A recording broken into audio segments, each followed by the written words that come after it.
SLKSTN Unlocked is taking place this week. It's the ultimate night of Thorpe Park Fright Nights with unlimited access to all of the park's Fright Night scare mazes, as well as 3 hours worth of rides on Hyperia, followed by a huge after party. In this video, I'm going to be telling you guys all of the information you need for this year's event.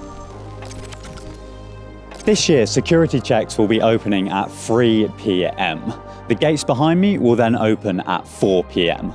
Now, when you ordered an SLKSTN Unlocked ticket, you would have received an email confirmation. Just to be clear, that is not your ticket. As that email stated, your tickets will be being sent out to you from Thorpe Park directly, and you can expect these tickets to be emailed to you either on Wednesday the 5th of November or the morning of Thursday the 6th of November. These tickets are being sent directly from Thorpe Park, and they will contain a barcode which you can now scan directly at the turnstiles. There's no need to go and collect a wristband or anything before entering the park. And if you're entering the park between 4 p.m. and 5 p.m, you can scan your ticket, grab yourself a custom SLKSTN Unlocked map, and then you'll make your way over to the Lucifer's Lair area where the opening ceremony is going to be taking place. If you're arriving after 5 p.m, you can obviously just head into the park as normal and go straight to any of the Fright Nights attractions or Hyperia. The last permitted entry time to the event this year is 7 p.m, and I've had a few questions about when can I buy tickets up until. Tickets will be going off sale on Wednesday the 5th of November at 11:59 p.m, so you can buy a ticket right up until the day of the event, of course on the 6th of November. If you've purchased any SLKSTN Unlocked merch from the website, when entering the park between 4 and 5 p.m, you can head to the Dome, speak to a member of the team, show them your email confirmation, and they'll be able to sort you out with your merchandise. If you don't collect your merch between 4 and 5 p.m, the merch station will move from the Dome to the event's marquee, where you can speak to someone and they'll once again be able to go and grab your merch for you. Unfortunately, we're unable to sell any SLKSTN Unlocked merch on the night, so if you want any, be sure to purchase it on the SLKSTN website before the event. As I said, if you're arriving to the event between 4 p.m. and 5 p.m, you're going to want to head to this area, Lucifer's Lair, where at 4:45 there will be an opening ceremony to the event. The bar in this area will be open throughout the main part of the event, as well as all of the food huts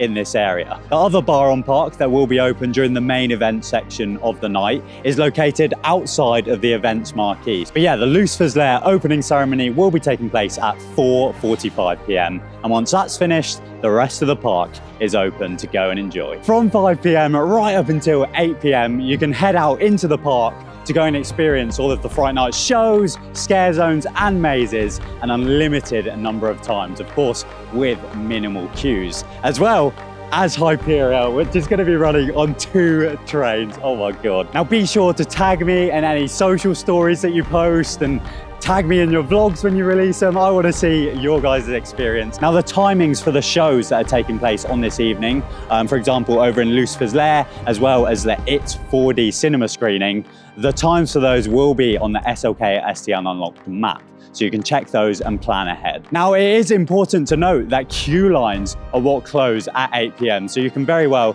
go and join a maze queue or a Hyperia's queue just before the end of the evening. But once you've experienced your last attraction of the night, everyone should then make their way over to Stealth's Plaza for the only Creature Campus showing of the night, and that kicks off at 8:15 p.m. Once the Creature Campus show finishes, if you have a main event only ticket, you can then make your way out towards the normal exit to Thorpe Park. Parking is free, so you don't have to worry about that, and you can make your way home. If you have a main event plus after party ticket, once Creature Campus is finished, you can then make your way towards the event's marquee for the huge after party. This year, the event's marquee will only be open from 8 p.m. for the after party section of the evening, which means to gain access to the after party and the event's marquee, you will need to collect a wristband. To do this, you can head to this point outside of the event's marquee at any point from 4 p.m. to collect that wristband. You'll have to show your ticket with your name on, as well as ID to prove that the two match, and then you can collect your wristband and you'll be able to enter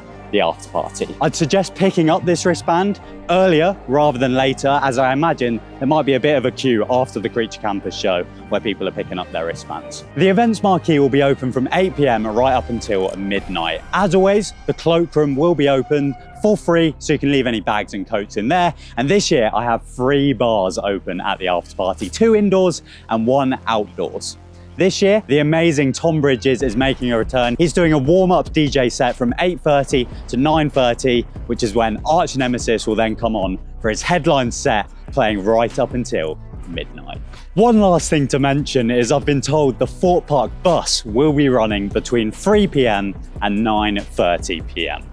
And that is everything that you need to know for SLKSTN Unlocked 2025. If you have any other questions, leave them down below in the comments and I'll do my absolute best to reply to you guys. But yeah, it's so close at this point. I'm so excited.